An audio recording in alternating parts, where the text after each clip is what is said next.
Sometimes you gotta stop hiding from yourself. Everything bothers him. He's unbothered. He calls it unbothered, but that's what's cute because everything bothers him. He's bothered. I'm a botherina. What's up, everybody, and welcome to yet another episode of Unbothered by Thai Rivera. That's right, it's Unbothered by Thai Rivera, and clearly I have not done my hair. Anyway, this terrible hairstyle has been brought to you by Karla's Homemade Salsa. Karla's Homemade Salsa, the absolute best salsa in the world. If you guys want to check out Karla's Homemade Salsa, you definitely should. It's in the description box down below if you want to find the link to her Etsy shop. Mention that I'm the one that sent you. If you don't know, this is Thai Rivera, the absolute best LGBTQ comedian in the world. So, I said I've been hiding from myself, and really it's because I haven't wanted to record an Unbothered because things have been going really well. And one thing that happens with me that I don't think people really fully understand is a lot of times when people think I'm being the most inflammatory, I'm actually just talking. Like for me, I set this up, I go ahead and put on my stuff, and I just talk usually for an hour. And an hour, I don't know if you've ever tried to talk to yourself for an hour, but it's not hard for me to fill up an hour at this point because I've been doing this for so long. And even though I take breaks here and there, it's kind of like something that I'm used to. But then at the same time, if you just let yourself talk unfiltered for an hour, you'll end up saying a bunch of things that apparently people find offensive, like the truth. And I'm not going to pretend that that's like a big thing for me, but at the same time, sometimes I'm like, can everybody stop overreacting to me just telling the truth? Can everybody stop acting like it was such a violation that I just told the truth? This isn't the mafia. Like when it comes to the comedy scene, I know people will try to act like you're not supposed to say this and you're not supposed to say that. Why not? Because people that don't matter will get upset. People that have been pretending to be something that they're not are going to get mad at me. Like here's the deal. I do stand up. Most of the people that are in the world that I'm in do stand up on some level. So if you're not really doing what a stand-up's supposed to be doing, and I call that out or I decide to talk about it, I don't see how that's a me problem. I think that's more of a you problem, and you should probably step it up, and then I wouldn't mention you. There are bunches and bunches of comics that I never mention on my podcast unless I'm saying something positive about them. So if you've caught my attention in a negative way, that's on you and not on me. And I'm not going to pretend that that's something that I've done wrong because I said, hey, you've been doing the same set for the last 10 years. I think you might have that set down. You don't have to come out and do that set that nobody cared about anyway. Like nobody cares about a lot of the sets that I talk shit about, you know, like the people that I've mentioned more recently with doing the same sets over and over, namely Jocelyn and Gooch. That's what it is, you know? And so had they never mentioned me, had they never tried to make a thing about me being out, I never would have mentioned that they kept doing the same sets over and over. So I don't know why anybody got mad at me. John Hilder, that's one, if you guys aren't familiar. He ran the Hilarious 7. I mean, like I did Hilarious 7 all the time. And I bring him up specifically because I was at Dirty at 12:30 on Friday night, which I've been out a lot more, not only because I'm working on my stuff, which if you see me out, you'll see that I am working on a lot of new stuff. And a lot of times, not even I know what I'm going to say when I get on stage. I just do it, and it is what it is. So nobody can accuse me of doing the same set over and over, the same thing over and over. Once in a while, I have something I think is, you know, a place that I want to make an impression. Like I went to the Wise Guys open mic last Tuesday, which Wise Guys is a comedy club that has like several locations, mostly in Utah, or only in Utah until recently. They set up here in Vegas. They had an open mic. I showed up to it. It was a really good time, but I felt like, you know, even though I've done Jordan's Landing for them, and then I performed in their comedy festival, which is called Gold Spike, 5 years ago, I think it was now. I felt like, you know, I should do an actual set for them. And even though it was only 3 minutes, I really just popped it for that 3 minutes for them. And it was super fun. The other comics that were there were super fun. I had a really good time watching.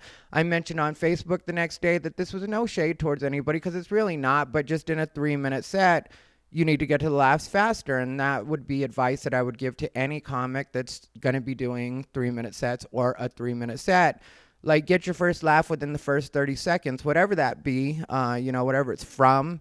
Just get your laugh within the first 30 seconds so that the audience will trust you. Then that'll be easier for you to go through your next 2.5 minutes. So that would be my advice on that. I mentioned John Hilder because here's the deal with that. John Hilder runs Hilarious 7, or ran Hilarious 7. Hilarious 7 is no longer going. And I called him out publicly on Facebook because he was doing dirty behind the scenes shit. Like, me and John Hilder never had a problem. I took him on the road a couple times with me.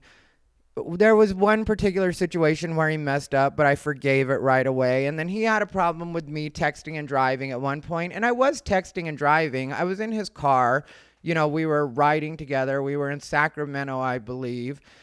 And he mentioned me texting and driving, and I was like, well, I'm booking these gigs right now. And then he was like, well, then why did you just mention a guy on Grindr? And I was like, because I'm doing both.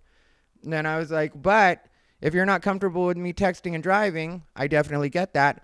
But that means that you have to drive right now because I want to handle this business. Because that was the most important thing. Like, a lot of times people see me on my phone a lot, which I am on my phone a lot, whether it's doing social media, stuff like that.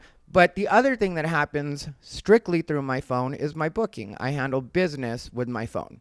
So at that point, I was trying to book us a gig, which I did book us. It was for that same weekend. It was when the world was about to close down. We all knew everything was shutting down. That was what, March 17th or March 16th, something like that. That weekend, 2020 was when I was like, okay, this looks like it's closing down. And so I was trying to book this gig because this woman had hit me up and said, I didn't know you were in this area. I can set you up with this bar that I'm trying to make some money for last minute.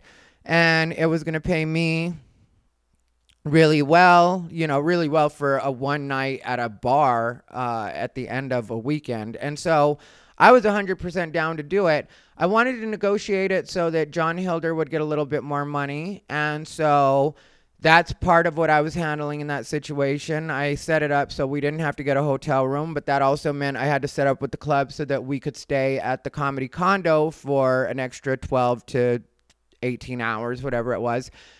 And so I was able to set everything up the way that I needed it to, but, it did take him having to take over the driving. It wasn't like we had some huge argument or anything like that. That's literally the way it went. I was like, okay, well, then you're going to have to drive because I need to handle this situation because this is actual business. So he went ahead and took over the driving. We had no problem. So then after that, I came back from, we came back and then we were friendly throughout the shutdown. He had hit me up about a mask at a point. He said he was having trouble getting a mask. And this was when everybody was having trouble getting everything. You remember that point. And so I told him to come by my place because a friend of mine had brought me a couple masks. And I told him to come by my place, and I had a brand new mask for him. So he came by my place. He picked up his mask. I did his show, Hilarious 7, when it was at Notoriety. There's even video footage of me doing that show. Like I said, we had no problem. Me and John Hilder, between us, had no problem. So then everything happens with me calling everybody out, which I am very glad that I did call everybody out. I don't regret calling people out even a little bit. And I will continue to call people out when they do things that are just dirty pool. That's what it is. And I've said that over and over, and I stand by that. I am definitely going to continue to call it out when people try to pull dirty shit, because none of this should be happening the way that it's been happening. If people were to actually look back on this, and when people do look back on this, because I do have faith that a lot of these, even though right now they get, an average 200 to 300 views, I know that eventually these situations will get bigger, whether that's from me just continuing to do better and more people having interest, or just from people getting hip to the fact that these things are happening on the Vegas comedy scene right now, because bigger and bigger comics are seeing it all the time. Bookers are seeing it all the time. Like, people are not aware of the level of people that have been paying attention to what's going on here in Vegas because of me. You're welcome, Las Vegas. I am making things better just like I told you I would. And yeah, it means I have to take some hits here and there. It means that some people are going to disparage my name. It means that I get gaslit a lot. And if you don't know what gaslighting means, that's when you basically try to convince somebody they're crazy. And that's what people have been doing with me on this scene. I mean, like, I go out to have a good time. I go out to hang out with other comics. I go out to work on new material. And people try to convince everybody, including me, that I'm going out for trouble. Well, since I've called everything out publicly, it's left it where it puts a microscope on people walking up to me. So when people walk up to me, whether anybody wants to admit it or not, a lot of people pay attention. They're like, okay, is this going to turn into a thing? You know, and it never turns into a thing because that's not the way I'm coming at it. So then it's on the other person to look crazy because everybody's watching the way that I'm handling this situation. And I know people are watching me because they think that maybe the things that they've heard are true. But more and more people are starting to see that that's just not the case. It's not like I just went out and started shit to begin with. It was a matter of somebody trying to steal one of my jokes, and I had gone to them, and then I ended up having no choice but to call that out publicly. So then when I had other people trying to besmirch my name, which included Jocelyn Sharp and Gooch, I went ahead and called them out. That pissed other people from the old guard off, which would be John Hilder.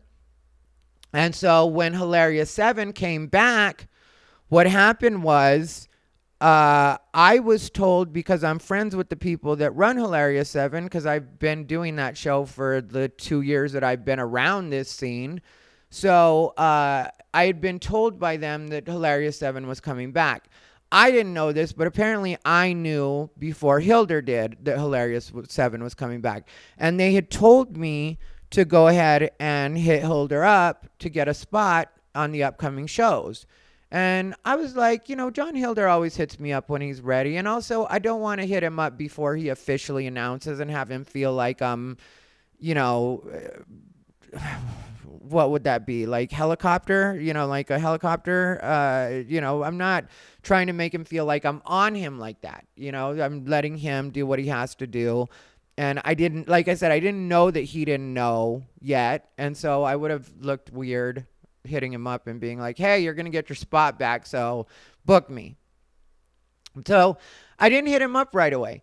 Then he made the announcement on Facebook like a week or so later, and then I sent him a text message saying congratulations, and then I did mention something about, like, you know, I was told to hit you up about spots, and he said, I'll get back to you when I get back to booking, when I get to the actual booking, and I was like, okay, so no problem.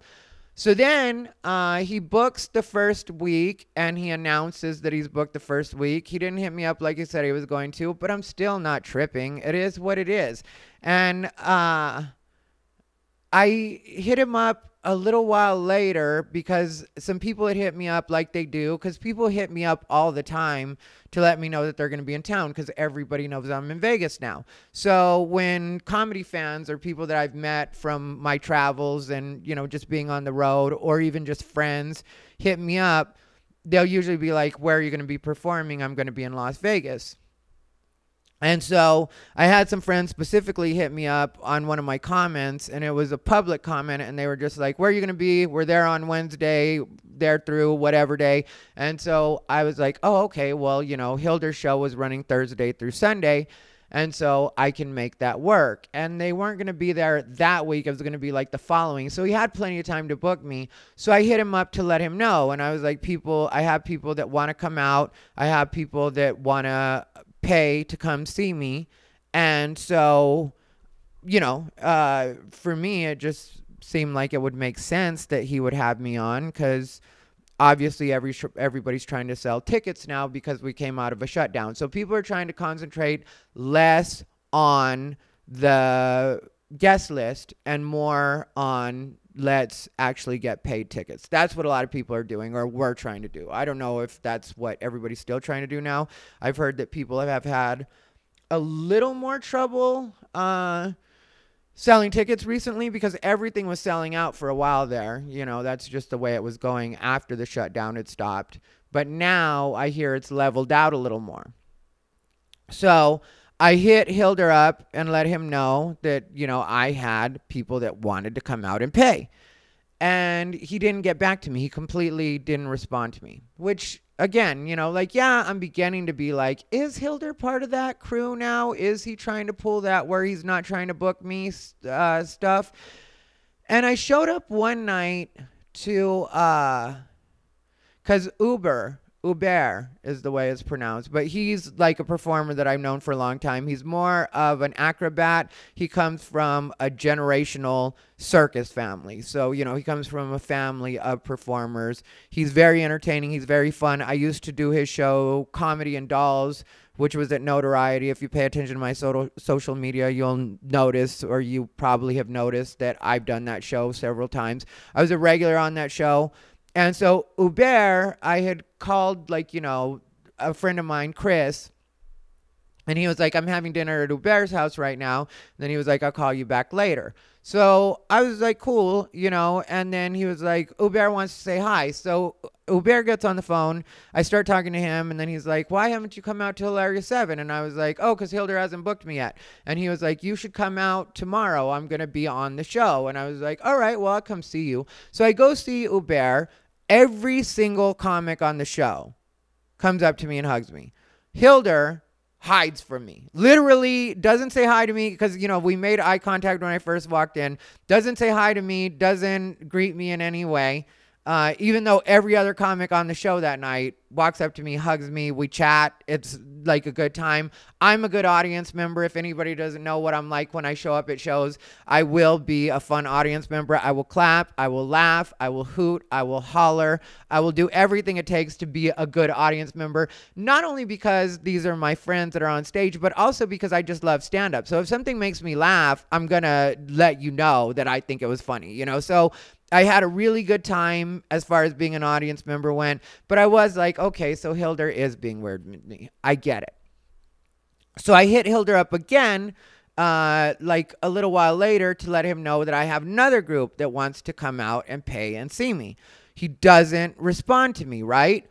And so I'm like, all right, whatever, you know, not tripping about it. But at the same time, it is annoying because it's like, I've got paid people that want to come out and see me. I don't want to try to redirect them anywhere else. I don't want to try to take them off the strip because, you know, like, there's a chance that I could have set something off strip up, but a lot of the people that come to visit want to stay on the strip. That's one of the things with Vegas. And yeah, Hilarious 7 was at the Alexis Park, which is kind of off the strip, you know. Well, it's definitely off the strip. It's on like Paradise and Harmon, but it's close enough to the strip, and it's right near what they call the Fruit Loop here, which is the gay section. And so there's a good chance that people will come to it. And not even a good chance. If I tell people to come to it, they're going to come to it. I don't know if you guys have noticed, but when I do something, usually people will come out to see me. I did a show the other night, and I had never worked with this particular promoter before, and I had a really good time at it. But the thing was, they had trouble getting people out to that location.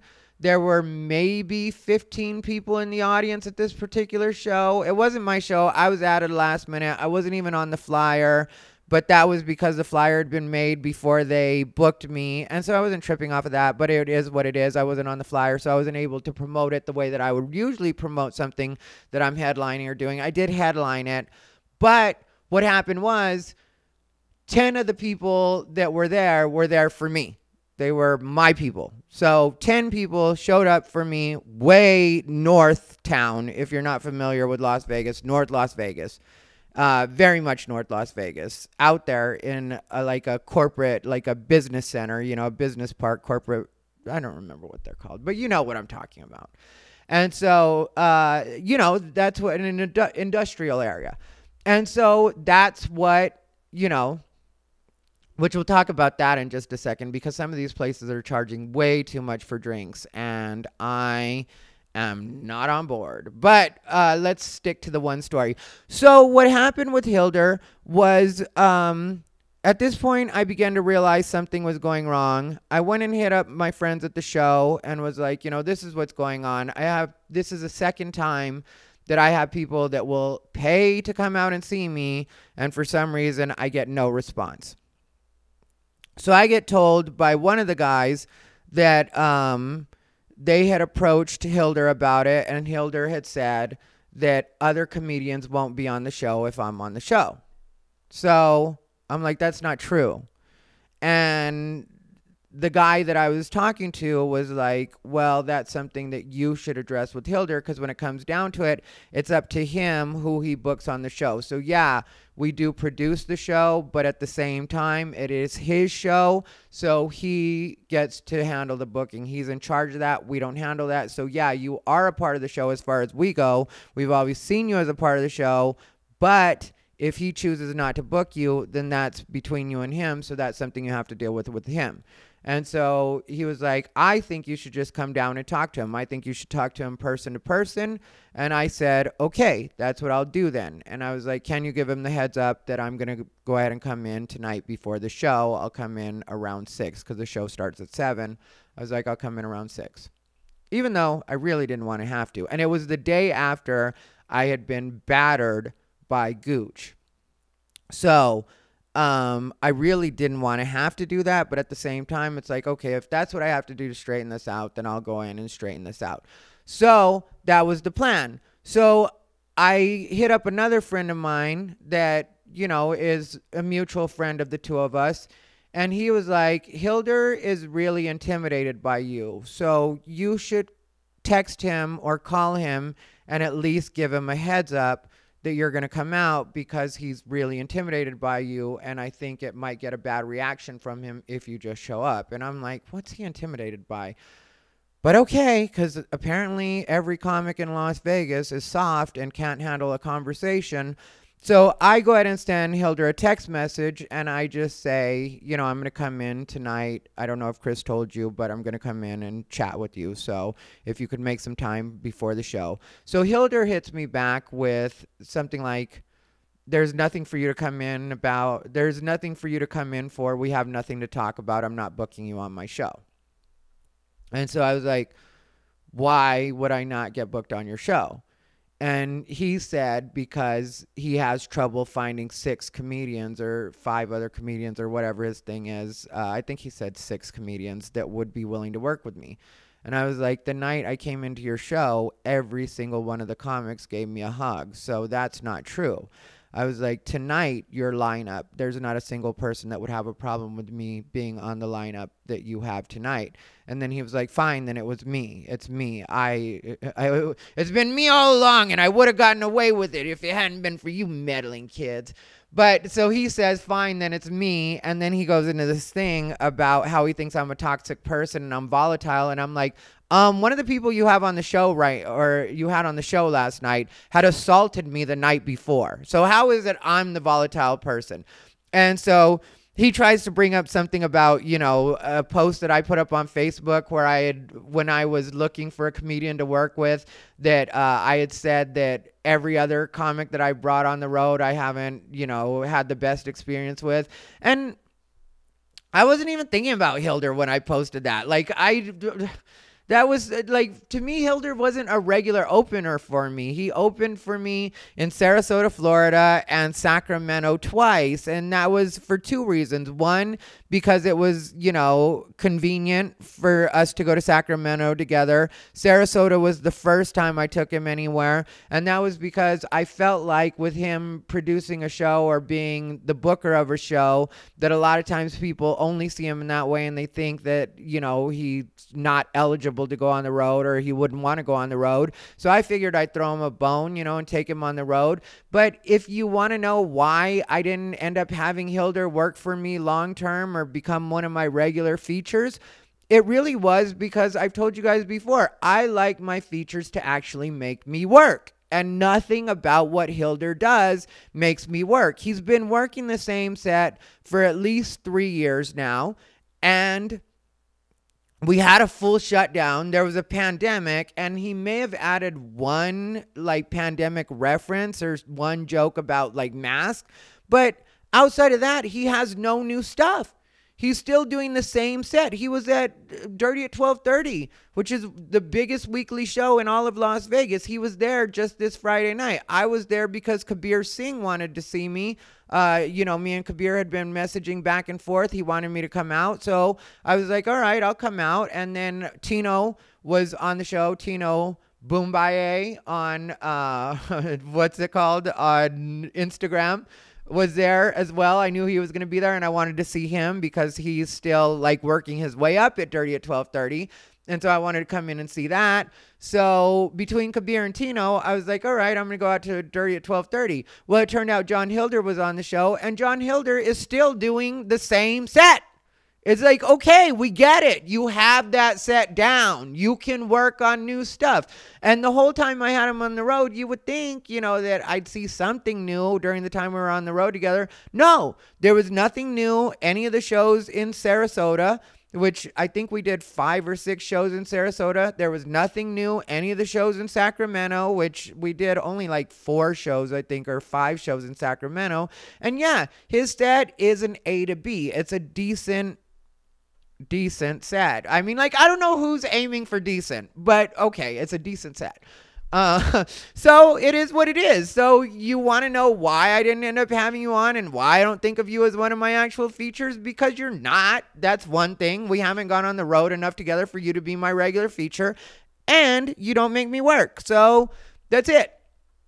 You don't inspire me. And that's why I didn't choose to have you, continue to work with me. But I wasn't thinking about him when I posted that about not getting along with people. I was talking about my shit with all the other, shit storms that I've had happen on the road. And to me, it was just a funny way of phrasing it. Like my thinking with a lot of this stuff is, how do I make this announcement entertaining? And how do I also own the fact that I haven't had the best experiences on the road? And if people want to blame me for that, I don't even care. Like, it's more about the joke for me than it is about the words. It's more about the silliness and acknowledging. And I think that that's why a lot of people still fuck with me, because when I said people would try to gaslight me, people would try to gaslight me all the way down to like trying to make me believe that people don't like me. Nobody likes you. Nobody wants to be around. Well, really? Because when I go out, everybody's around me. So I don't know what this nobody likes you is about. But, I guess if you're going to try to convince me of what my reality is, okay, I guess we can do that. Hopefully you have some success with it, because I don't think it's going to work when I actually know what it is I feel off of people more than even what they say. To tell you the truth, there's a lot of the people that have fucked themselves by taking a side, which I told everybody, just don't take a side. I'm not asking you to take a side. So when somebody does ask you to take a side, like say Gooch or Jaws or any one of them ask you to take a side, I would just be like, yeah, I'm staying out of that completely. It has nothing to do with me. I hope you guys figure it out. I wish you guys luck, but it has nothing to do with me. That's the way I would handle that, because right now that I'm out all the time, it makes it so these people that have said that they wouldn't talk to me and these terrible things about me, none of it's true, so how terrible could it be? But these terrible things about me have now painted themselves into a corner where they look like liars if they come over and talk to me, or if they're even around me.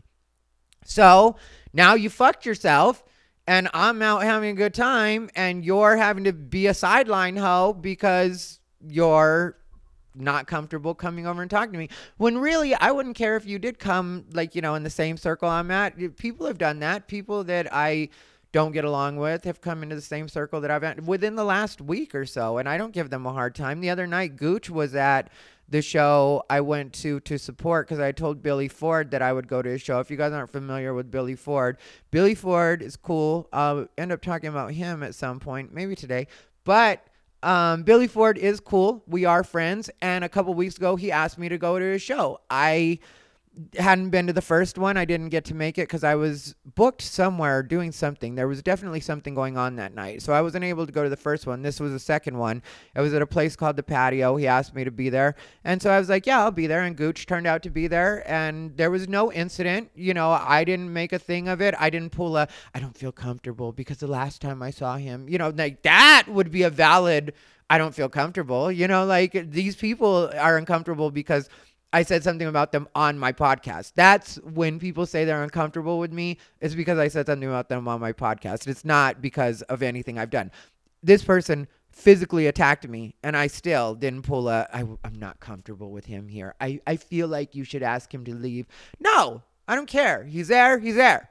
So, there was a point where he was leaving and he was saying goodbye to everybody like a politician, because as much as people pretend that they don't pay attention to the things I say. When I said the thing about Jaws and Gooch wanting everybody to kiss their ring, I know that it hit home for them, and I know that it made a lot of the other comics that are out on the open mics like, yeah, why do they act like that? Because they don't say. I've had so many people tell me, look, I'm not on your side, but I will tell you this. This is literally what I hear regularly from different people. I'm not taking a side, but I will tell you this. Jaws and Gooch have never talked to me, never acknowledged me, never said hi to me. When it comes to you, I see you at mics. Not only do you talk to me, you'll give me advice. You're cool to hang out with. Sometimes we smoke together. You know, like, this is the way I am because I'm an actual comic. It's not something I have to try at. I don't have to make it a point to shake everybody's hand like a politician at the end of the night. The other night I did an Irish goodbye at Champagne's, and I had a bunch of friends there, but I just didn't feel like going through to say bye to everybody. And Claire Hawley was leaving me, which, if you're not familiar with Claire Hawley, well, you should be, because I had her on an episode a couple weeks ago, and I'm going to have her on another episode, even though she left me, because we recorded one and I still need to edit it. And that one I wanted to save, but Claire Hawley has left me. She hates me. I hate her too. I don't give a fuck about that bitch. Just playing. I love Claire Hawley, and I'm in support of her leaving because she went to Chicago, and she's young and she's pretty and she has her whole life ahead of her.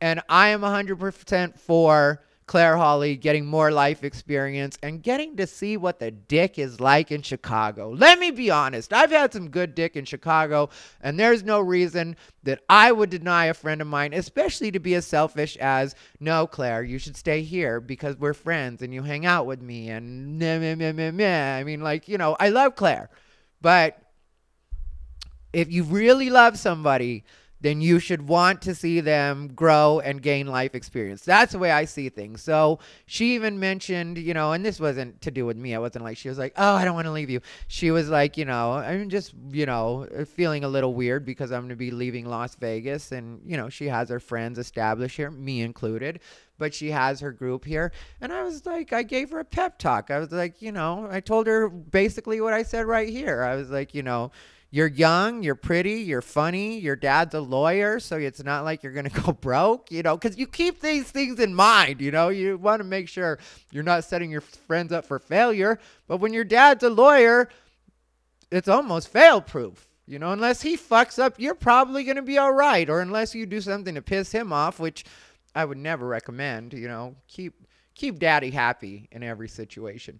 But Claire left me, and so I don't remember where I was going with that. But anyway, my point is, like, I am an actual comic. So, like, you know, people see what it is I'm like, and I know that it struck Gooch that, you know, I mentioned that, and me even mentioning that, you know, that he and Jaws are the type that want everybody to kiss their ring, was because of all the times I've heard people tell me that. And I never think about that, because even though people may not like me, the truth is, like, Jaws and Gooch both used to just kiss my ass. That's what it was. They were both always like, oh my God, you're so good, you're so funny, blah, blah, blah. But it's because I had done more shit. And then I pissed them off by talking about tricks. And, well, I pissed Gooch off by talking about tricks. And then Jaws wanted to be, you know, a good henchman to Gooch. And so when Gooch told her whatever, then she decided, like, you know, I guess I can't like Thai either. And so it's like, all right, I get it. It's cool. But at the same time, you know, I can definitely let everybody know that the emperor has no clothes if you're pretending to be the emperor. And it's, you know, and if it's true, if you're naked, then you're naked, and everybody's going to notice that. So anyway, Gooch was on his way out, made it a point to shake everybody's hand on the way out. Really did look like a politician. If anybody had a baby, he would have kissed it 100%. And so Mike Favorman was sitting on this side of me. AJ Rivera, no relation, but new friend of mine, and I really like AJ Rivera. Just such a positive guy. But anyway, new friend of mine, AJ Rivera, was on this side. So Mike Favorman is here. AJ Rivera is here. And so Gooch comes up to say bye to AJ, or to Mike and AJ. And, you know, I just kept looking at the stage because Penny Prince was on stage that night at that point. And it really did, like Penny Prince did an impression of me, which nobody ever gets me 100% when they do impressions of me. But Penny Prince's impression of me was the best impression I've ever seen done of me. And it really was fun. And he was like poking fun at Unbothered and the top 5 that I did and stuff like that. But, you know, it was like what roasting is supposed to be, because like he wasn't being rude, but like roasting, they say you only roast the ones you love. So usually roasting, even if people are kind of taking the piss out of you, at the same time they are, you know, like honoring you at the same time. And so it's fun and it's good. And so I had a really good time with that. You know, that ended up happening like right after Gooch left. But, you know, I mean, like, I don't care. I'm not trying to trip off of, you know, Gooch being there or him saying bye to the people that are next to me. There wasn't a conversation with the people around me afterwards where I was like, well, you know, he really is. And it's like, no, you talk to who you talk to. Besides, I need everybody to make moves, because the thing with me and all of this shit that people really should take with them is that I want to see the Las Vegas comedy scene become the world-class comedy scene that it actually should be. So as far as the friends and the people that I hang out with being able to network the way they have to get to different positions and to get to where they need to be, and talking to people that I don't necessarily get along with, I'm still fine with that, because that's how you make moves in this business in a lot of cases. I personally am blazing my own trail, and the people that are with it and can be with it and help me out, and the people that aren't don't have to be. But, you know, I'm letting people that are around me, and I don't say letting like I'm letting them, but I'm not trying to impede them doing what it is they need to do to get to where it is they need to be. You know, I'm not going to be that person, because to me, that's negative. That's a negative force. Last night, I did the Hard Hat, which is a new open mic that they're doing on Mondays. I think it starts around 10. They want it to be a late night open mic, and I really like that spot. Well, Jordan Perry, who was part of my top 5, a Miracle, who was also part of my top 5, they run that show, and then it turns out they run that show with Adam Dominguez. Well, I've talked about me not necessarily liking Adam Dominguez. I showed up at the show. It's an open mic. I did a set. Adam Dominguez, to his credit, didn't make a thing about that, and I respect that, you know, and I'm not going to badmouth or say anything. You know, as far as I go, me and Adam Dominguez at this point are neutral, so I don't have any problem with him, and I'm not trying to start any static, trying to catch any smoke with Adam. But like, will I hang out with him? No, I'm not feeling that big about it. But at the same time, you know, it's what it is. Like, me and Adam will have to coexist, because I don't think he's leaving the Vegas comedy scene. There are certain people that I choose not to fuck with completely, and that's what it is. But, you know, like anybody else should be willing to behave like a professional and just do what needs to get done. But anyway, what I was trying to get at with the John Hilder situation was he ended up losing his show right after that, and it was because he had no ticket sales. Like, it didn't make sense financially to keep his show going and keep dropping money into it. And if he had been smarter, because, you know, let's talk like just quick, the most rough numbers. The show I did the other night was $25 a person to come in. It was 10 people that showed up for me, so that's $250. John's show, let's say it charged, I think you could get tickets for $17.77 was what you could get tickets for. And so if you do that and just make it a, you know, $17 ticket in your mind, then obviously that's $170. Well, he pays each one of the comics on that show, I believe it's $25. There's 6 comics on the show, so $25 times 6 is what, like $150? Is that what it would be? Like, it's $150. So, you know, if I just made you $170, and then you know, you have $20 left over to spare, which, you know, at least then if your show's going to close down, you can be like, well, at least maybe I am not pulling in the kind of numbers that you want me to pull in right now. Maybe I'm not selling the show out, but at least I'm starting to make some money, and you can see that there's growth. Because a lot of times if you just show a little bit of growth, a little bit of initiative, then your show's going to keep going. And I'm not going to say that my situation was a big part of it, but I'm sure that it does factor in when the people that run your show know that you have an opportunity to not only make money off of a comedian that's actually good, that usually closes out your show, has been part of the show, has never made any kind of drama in the show. Because as much as people will try to talk shit about me, you can't say that I go around having drama at comedy clubs. It's just not the reality of the situation. I performed in so many comedy clubs and had no incident at all. So when people make it seem like that, it's like, no, you confuse my social media with my actual professional behavior, which, yeah, I'll get into it with people on social media. That does happen. I'm not going to deny that. That's happened in front of everybody. It happens less and less all the time, but it has happened. So if people want to say my social media is a mess, fine, say that. But nobody can say that I don't behave professionally at the shows, and especially Hilarious 7, even when I was getting along with everybody, which was a lot of the time that I was doing Hilarious 7, was when everybody was in love with me. That's what it was. When I came to this town, we definitely had a honeymoon period. Don't try to lie, Las Vegas. We really did have a honeymoon period. But when the situation was, even when I was getting along with people at the best, a lot of times I would just sit and be completely quiet in a corner because that's what I do a lot of times. People also mistake me talking a lot on my podcast for me talking all the time in real life, and that's just not what it is. In a lot of cases, I am off by myself in my own world, thinking about my set, thinking about what I want to do, thinking about what I want to talk about, that kind of stuff. And so, you know, that's what you're dealing with, you know, a person that's really good on your show, doesn't cause any problems, and is willing to sell some tickets for you, and you're like, no, I'm still not doing it. Well, now you just look like a bad business person. So of course you're going to end up losing your show when it's not making money. You refuse to make an effort to make money, and you try to use the excuse that none of the other comics will work with him. Well, everybody knows that's not true. And plus, comics are scabs and leeches. Even me, to be honest. You know, like if I'm on a show with someone that I don't like or I don't care for, I just don't have to talk to them. I'm not going to be like, I just completely will not do that show. There's maybe one or two people that I would tell, you know, because I really don't appreciate their antics.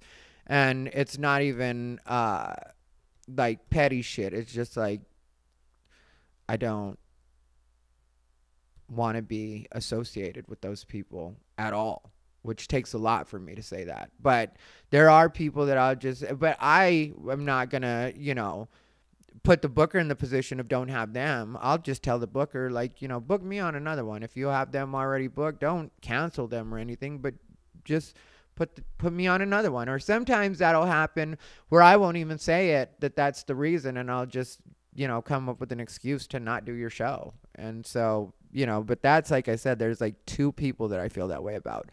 And outside of that, I'll perform with anybody, and so will most of these comics. So don't give them a choice. Why are you giving the comics that much power in the first place over your show? Like, I won't do the show if Ty's on. Okay, well then don't do the show because you don't sell tickets anyway. So, and that is something that's been going on since before shut down, me arguing with anybody, any of that stuff. I have been consistently having people come out to see me in that show. And when people come out to see me in that show, I will have them get tickets rather than guest list them. Because I know everybody's trying to make money. And I know that when my friends come out, like if one of my friends ever hit me up and was like, hey, I'm broke, I need some laughs, I would definitely get them into a show. But that's not the way people come to me when they come to Las Vegas. Usually they're like, we're having a good time. We want to come out and support you. Let us know where we can be. They want to spend money. So I tell them where they can go to spend money, you know. And so, you know, so do I think that played into his show shutting down? 100%. Yeah, I'm sure it played into it. And so, you know, when I show up at Dirty at 12:30, which I didn't know he was going to be on the show because they don't announce, and that's something nobody can act like I knew who was going to be on the show. I knew, like I said, Tino, and I knew Kabir was going to be on the show, and that's because I speak with both of them, and both of them had told me. So that's how I knew they were going to be on the show. It turned out Ron Vai was in the show. Ron Vai absolutely killed it. Nothing against anybody, but Ron Vai had the set of the night. It was amazing to watch. I love Ron Vai. And so I was very, very happy to see that. Because, like, and Ron always does well. You know, every time I see Ron, he does well. But this night, he just had him. And it was amazing to watch. And I was glad I was there to witness it. And so, you know, I really did enjoy seeing that.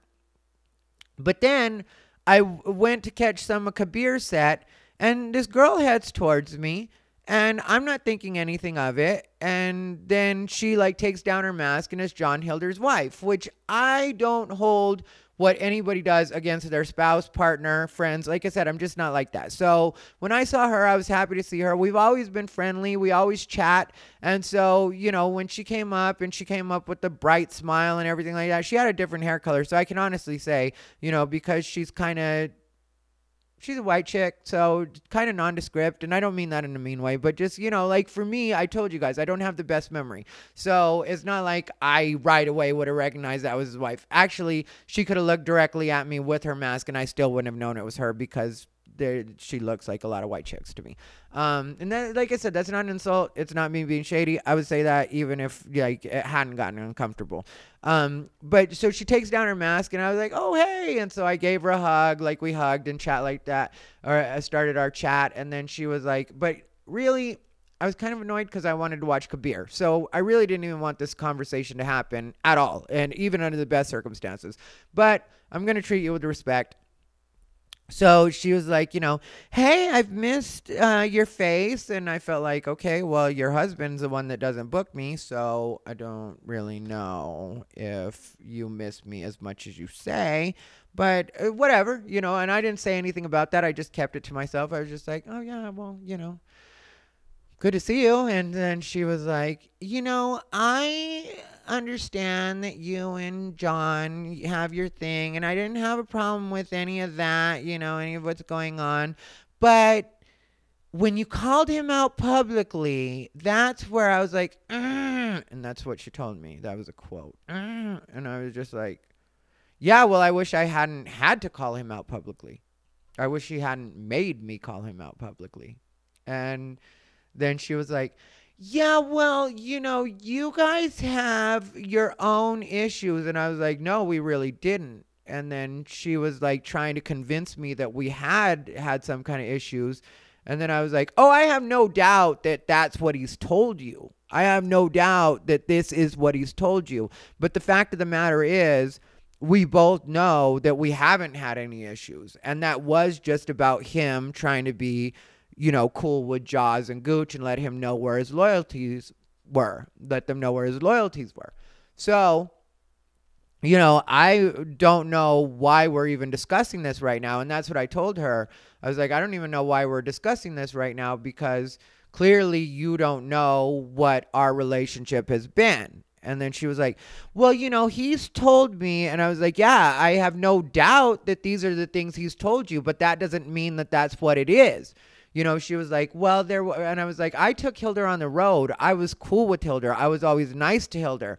And then she was like, well, there was the thing with the texting and driving. You were driving his car. And I was like, yeah, I know how that went down. And I immediately let him drive. And that wasn't an issue.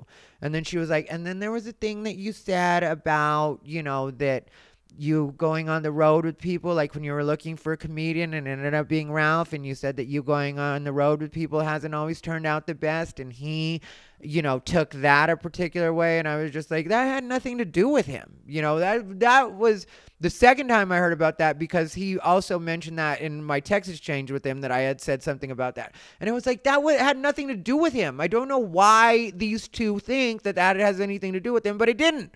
But okay, so, you know, why am I listening to you is the way I really felt about it. And it took a lot, because I've said that I'm not going to lose my composure. I'm not going to yell at people. And I was very proud of myself, because there were points in that situation where I felt like, why are you bothering me, lady? I was not going to bring any of this up to you because I don't consider you to be a part of this. You are not a comedian. Don't come to me talking about something that, like, how would you feel? And this is directed at Mrs. Hilder. Jamie is her name. How would you feel if John went to your work and started talking to somebody that you work with about a work situation that really he knows nothing about? Would you be cool with that? Or would you be like, why would you do that? You don't even know how it works around our office. I get it. I get it that it's pissed some of the wives in the periphery off that they used to like to just hang out and they see what I do as just a cool place to hang out. But that's also part of the problem. Hilder doesn't look at this as a business. Hilder looks at this as just like a place to hang out. And yeah, he was getting paid for doing it when he did Hilarious 7, but he did nothing to advertise his shows.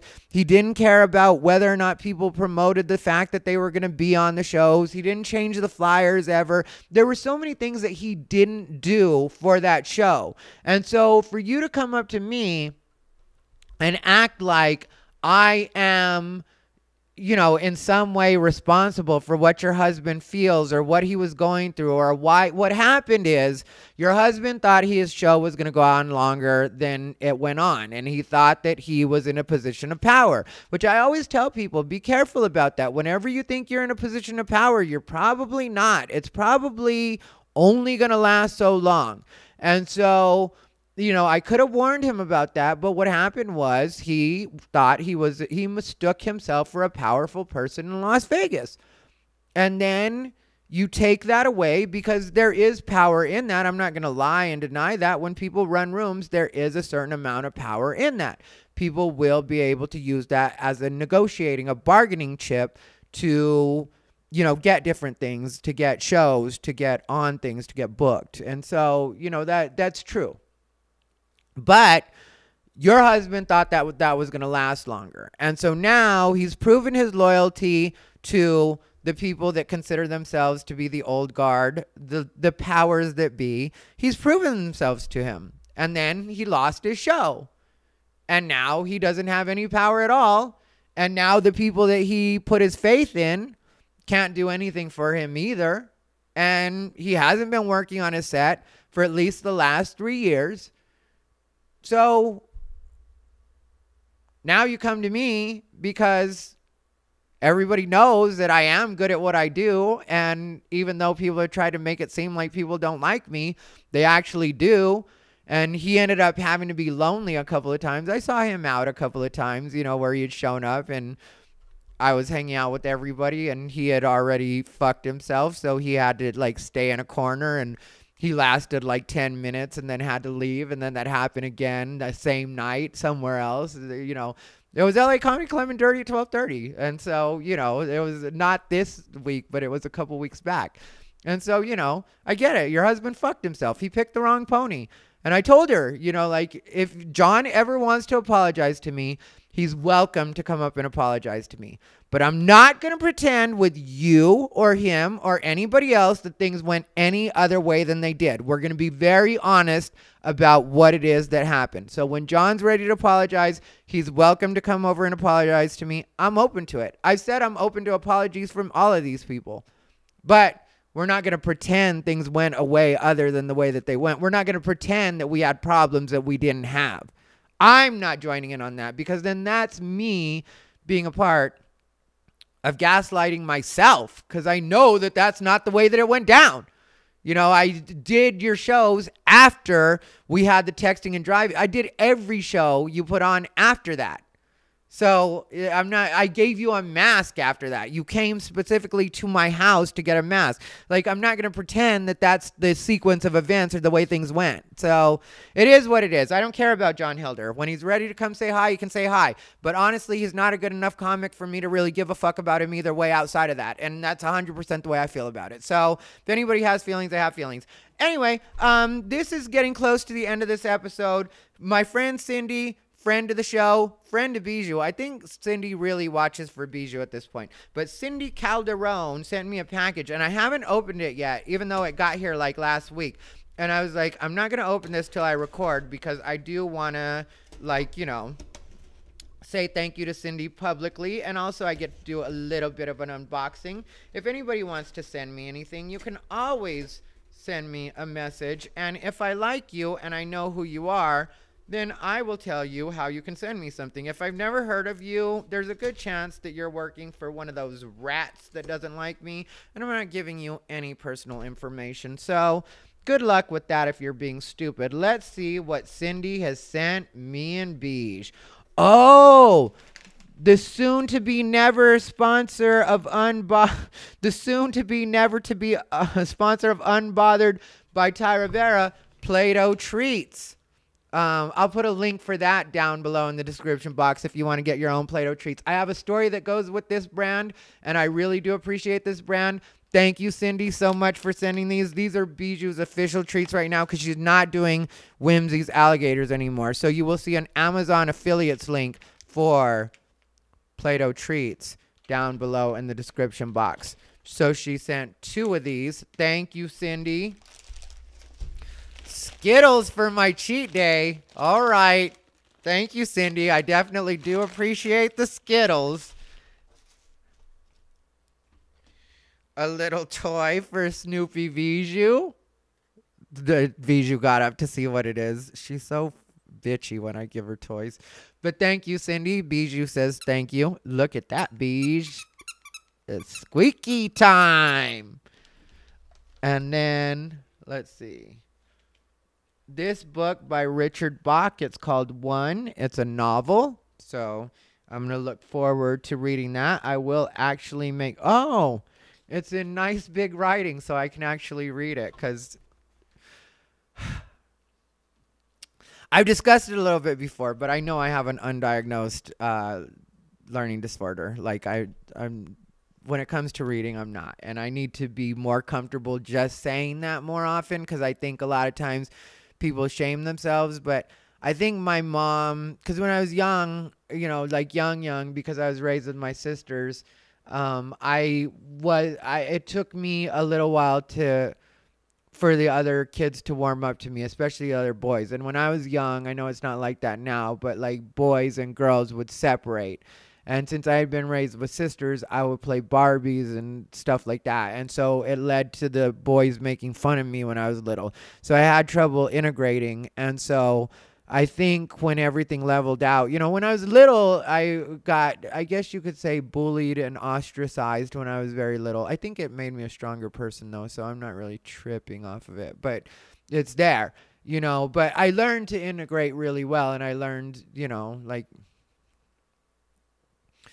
people fell in love with me pretty soon after that. I just had to learn how to navigate all of it. But my mom saw that rough part that I had, you know, because she was my mom, and that happened when I first went to school. So when it came to, you know, me not being the best with reading, when it came to certain things like, you know, that maybe could be considered, I guess, defects, for lack of a better term, I don't think she put me in special classes or had me get taken care of the way that maybe I should have, because when I was younger, you would be seen as a retard, which I don't use that word to be hateful, and people can get mad if they want to. I don't give a fuck. Most people aren't watching this late in the episode anyway.